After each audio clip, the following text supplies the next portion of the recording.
একটা ছোট গ্রামে আরিফ নামের একটি দরিদ্র ছেলে থাকত। আরিফের শৈশবেই তার বাবা মারা যান এবং তার মা ফাতেমা গ্রামের বাড়িতে বাসন মাজার কাজ করে কোনো রকমে দুবেলা খাবার জোগাড় করতেন। ফাতেমার একটি বিশেষ গুণ ছিল যে তিনি যা কিছু রান্না করতেন তাতে এমন স্বাদ থাকত যে মানুষ আঙুল চেটেপুটে খেত। একদিন ফাতেমা তার ভাঙা রান্নাঘরে বসে কচুরি বানাচ্ছিলেন, যার সুগন্ধ চারদিকে ছড়িয়ে পড়েছিল। মা, আজ তো দারুণ গন্ধ আসছে, কি অসাধারণ সুবাস, মনে হচ্ছে কচুরি তৈরি হচ্ছে। এই বলে আরিফ কচুরি তুলতে গেল। তখনই ফাতেমা তাকে বাধা দিলেন। আরে পাগলা, এখনো গরম আছে, মুখ পুড়ে যাবে, একটু অপেক্ষা কর, তারপর খেতে দেব। এতক্ষণে দরজায় প্রতিবেশী খাদিজা এলেন। আরে ও ফাতেমা, আজ কি বানাচ্ছিস রে? গন্ধ তো পুরো মহল্লায় ছড়িয়ে পড়েছে। আমার তো কচুরির গন্ধ আসছে, তাই না?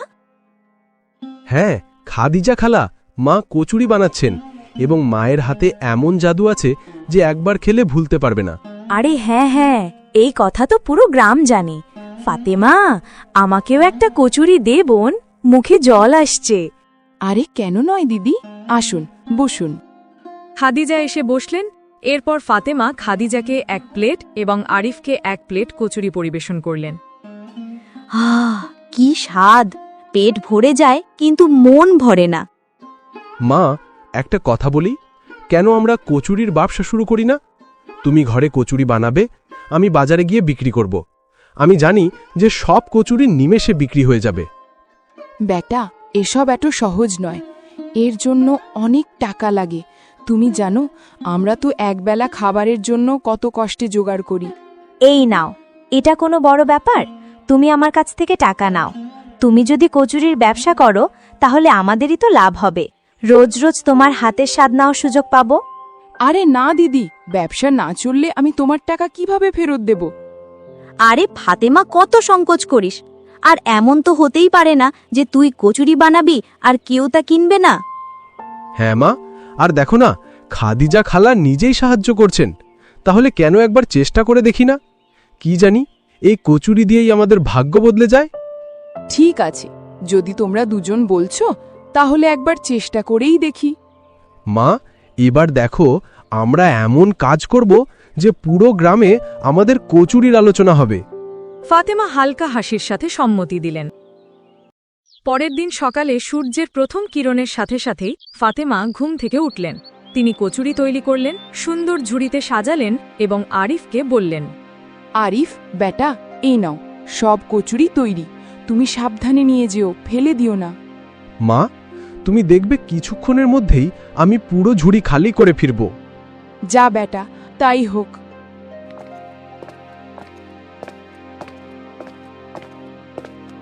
আরিফ পুরো জোশের সাথে গ্রামের গলিগুলোতে ঘুরতে লাগল। আও ভাই, গরম গরম কচুরি, মায়ের হাতের তৈরি কচুরি, স্বাদে অতুলনীয়, একবার খাবে বারবার আসবে। কিন্তু আরিফ দেখল যে তার কচুরির দিকে কেউ মনোযোগই দিচ্ছে না, বরং মানুষ মোমো আর বার্গারওয়ালার ঠেলাগাড়ির দিকে যাচ্ছিল। চলো চলো, মোমো খেতে যাই, নতুন চাইনিজ ঠেলা খুলেছে, চলো ওখানে কিছু ভালো খাই। এটা দেখে আরিফ খুব হতাশ হল। সে কয়েক ঘন্টা ধরে তার কচুরি বিক্রি করার চেষ্টা করল, গলিগুলোতে, চকে, এমনকি স্কুলের বাইরেও, কিন্তু সব জায়গায় মানুষ আধুনিক খাবারের দিকে ঝুঁকছিল। ধীরে ধীরে সন্ধে নামতে লাগল। ক্লান্ত, হতাশ এবং মাথা নিচু করে আরিফ বাড়ি ফিরে এলো। দরজায় উদ্বিগ্ন ফাতেমা দাঁড়িয়েছিলেন। কি হয়েছে বেটা, কচুরি বিক্রি হয়নি? আরিফ ঝুড়ি নামালো, যেগুলোতে তখনও সব কচুরি ছিল। মা, আমাদের কচুরি কেউ কেনেনি। এখন তো যুগ বদলে গেছে, সবার শুধু মোমো, চাউমিন আর বার্গার চাই। ভলা আমাদের কচুরি কে খাবে? কোনো কথা নেই বেটা, হার মানার সহজ হয়, কিন্তু আবার উঠে দাঁড়ানোই আসল বীরত্ব। আর আজ তো প্রথম দিন, ব্যবসা চলতে সময় লাগে। আরিফের চোখে জল ছিল, কিন্তু মায়ের কথা শুনে তার মনে আবার একটু আশার আলো জ্বলে উঠল। হ্যাঁ মা, তুমি ঠিক বলছো, আমরা কাল আবার চেষ্টা করব। এটা শুনে ফাতেমা হেসে দিলেন। পরের দিন সকালে সূর্যের প্রথম কিরণের সাথে সাথেই ফাতেমা ঘুম থেকে উঠলেন। তিনি কচুরি তৈরি করলেন, সুন্দর ঝুড়িতে সাজালেন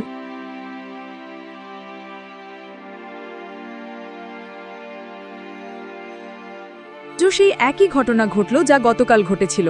সকাল থেকে দুপুর হয়ে গেল, কিন্তু কেউ কচুরির দিকে ফিরেও দেখে না। সবাই শুধু মোমো, চাউমিন আর বার্গারেই ভিড় করছিল। ক্লান্ত হয়ে আরিফ এক কোণে বসে পড়ল। তখনই তার মাথায় একটি চালাকি ভরা বুদ্ধি এলো। সে উঠে বাজারের মাঝখানে দাঁড়িয়ে জোরে জোরে চিৎকার করতে লাগলো। কচুরি খাও কচুরি, তাও বিনামূল্যে। হ্যাঁ, বিনামূল্যে কচুরি খাও, বিনামূল্যে। তাড়াতাড়ি এসো, তাড়াতাড়ি খাও, অফার শুধু 10 জনের জন্য। মানুষের দৃষ্টি হঠাৎ তার দিকে গেল। সবাই খাওয়া ছেড়ে আরিফের দিকে তাকাতে লাগলো। আরে ভাই, চলো দেখে আসি। ধীরে ধীরে অনেক মানুষ জড়ো হলো। যেই তারা কচুরির প্রথম টুকরো মুখে দিল, বিস্ময়ে তাদের চোখ বড় হয়ে গেল। আরে, এটা তো অসাধারণ স্বাদ। আমি এমন কচুরি আগে কখনো খাইনি।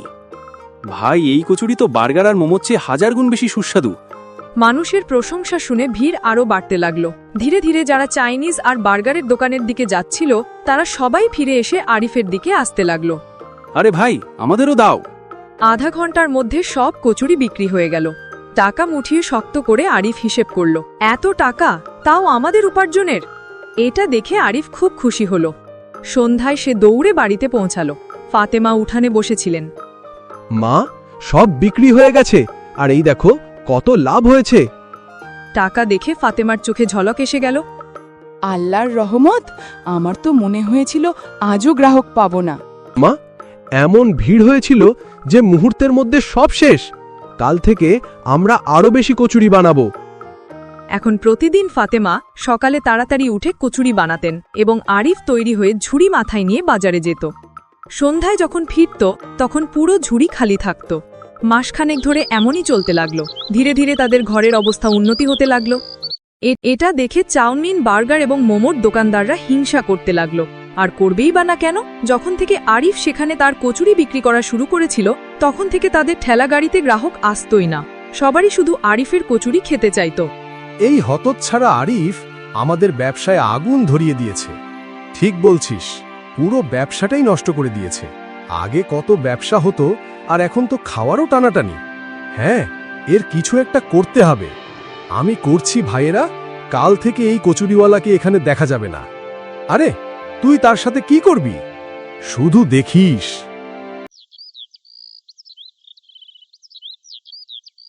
পরের দিন আরিফ বরাবরের মতো হাসি মুখে তার ঝুড়ি নিয়ে বাজারে যাচ্ছিল।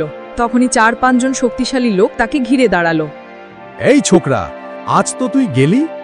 এতদিন ধরে আমাদের ব্যবসা বরবাদ করে আমাদের রাস্তায় বসিয়েছিস, এখন তোকে ছাড়ব না। আরিফ ভয় পেয়ে পিছিয়ে গেল, কিন্তু তখনই 2 জন লোক তাকে পিছন থেকে ধরে ফেলল। এতদিন ধরে আমাদের পেটে লাথি মারছিস, আজ তোকে মজা দেখাবো। আরিফ কিছু বলার আগেই তারা তাকে ধাক্কা দিল। ঝুড়িগুলো মাটিতে পড়ে গেল এবং কচুরিগুলো মাটির সাথে মিশে গেল। ভাইয়েরা, আমার কথা শোনো। আমি তোমাদের কি ক্ষতি করেছি? আমি তো শুধু আমার মায়ের জন্য। চুপ! আজ থেকে যদি এখানে দেখি, তাহলে এই ছুরি তোর বুকে ঢুকিয়ে দেব, বুঝেছিস? ভীত আরিফ তার ভাঙা ঝুড়িগুলো তুলে নিল এবং চুপচাপ বাড়ির দিকে রওনা দিল। বাড়িতে পৌঁছে সে কেঁদে কেঁদে মাকে সব কথা বলল। মা, ওরা সব নষ্ট করে দিয়েছে। বলেছে যে আর ওখানে বিক্রি করতে চিস না। সব কথা শুনে ফাতেমা খুব দুঃখিত হলেন এবং আরিফকে সান্ত্বনা দিতে বললেন। বেটা, তুই সাহস হারাস না। যদি তোর উদ্দেশ্য সৎ হয়, তাহলে কেউ তোকে আটকাতে পারবে না। কিন্তু মা, এখন কি করব? এটা শুনে ফাতেমা চিন্তায় পড়ে গেলেন। তখনই তার মাথায় একটি বুদ্ধি এলো এবং তিনি খুশি হয়ে আরিফকে বললেন, এখন আমরা নিজেদের দোকান খুলব বেটা, যেখান থেকে কেউ বের করতে পারবে না। এরপর আরিফ এবং ফাতেমা তাদের অবশিষ্ট জমানো টাকা দিয়ে বাজারে একটি ছোট ধাবা খুললেন। ঝুড়ি থেকে শুরু হওয়া এই যাত্রা এখন একটি পাকা দোকানে পৌঁছেছিল। ধাবার বাইরে প্রতিদিন লম্বা লাইন লাগত। মানুষ দূর দূর থেকে ফাতেমার সুস্বাদু কচুরি খেতে আসত। একদিন দুপুরে ধাবার বাইরে একজন বৃদ্ধ বাবা, যিনি খুব ক্ষুধার্ত লাগছিল, ধাবাতে এলেন। বেটা, খুব ক্ষুধা লেগেছে, কিছু খেতে পাওয়া যাবে? আরিফ দ্রুত এগিয়ে এলো।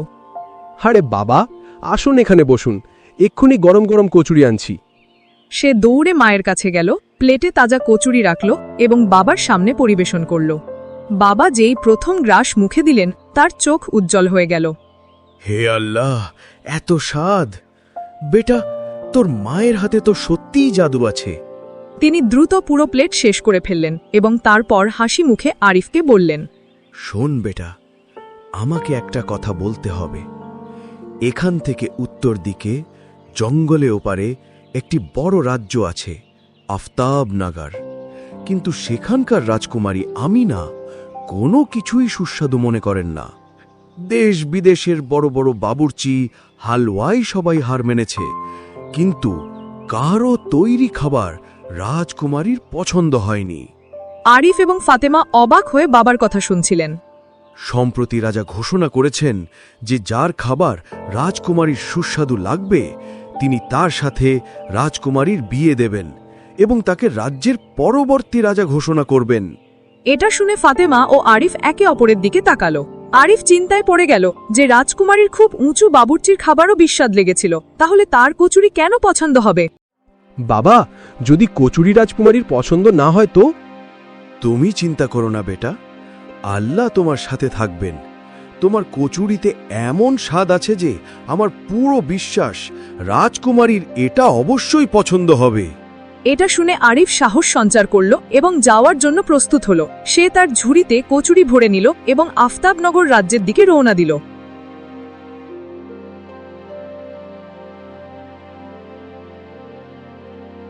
রাজ্যে পৌঁছে যখন সে রাজপ্রাসাদের ঝাঁকজমকপূর্ণ কক্ষ এবং বিশাল ভবনগুলো দেখল, তখন সে হতবাক হয়ে গেল। এটা কি সত্যি সেই প্রাসাদ? এত সুন্দর, এত দুর্দান্ত! এখানকার প্রতিটি জিনিস একেবারেই জাদুকরি মনে হচ্ছে। প্রাসাদের ঝলমলো আলো তার চোখ ধাঁধিয়ে দিল, কিন্তু সে নিজেকে সামলে নিল এবং দরজার উপস্থিত একজন সৈনিককে বলল, আমি রাজকুমারীর জন্য এই কচুরি নিয়ে এসেছি, আপনি কি আমাকে তার কাছে পৌঁছে দেবেন? হ্যাঁ হ্যাঁ হ্যাঁ। আরে ভাই, কে তুমি? দেখতে তো খুব সাধারণ মনে হচ্ছে। আর তোমার কি মনে হয় রাজকুমারী তোমার কচুরি খাবেন? আমার বিশ্বাস যে রাজকুমারীর এই কচুরি অবশ্যই পছন্দ হবে। আপনি আমাকে শুধু একবার দেখা করার অনুমতি দিন। আচ্ছা ঠিক আছে, খাইয়ে দিও কচুরি। কিন্তু তুমি কি জানো, যদি রাজকুমারীর তোমার কচুরি পছন্দ না হয় তাহলে তোমাকে ক্ষুধার্ত সিংহের খাঁচায় পাঠানো হবে এবং কিছুক্ষণের মধ্যেই তোমার কাজ শেষ। এটা শুনে আরিফ ভয় পেয়ে গেল।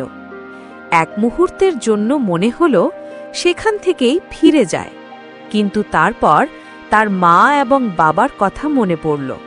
সে ভাবল, মা এবং বাবা এত বিশ্বাস করে আমাকে এখানে পাঠিয়েছেন, আমি এভাবে ফিরে যেতে পারি না। কোনো কথা নয় সৈনিক সাহেব, আমি তবুও প্রস্তুত।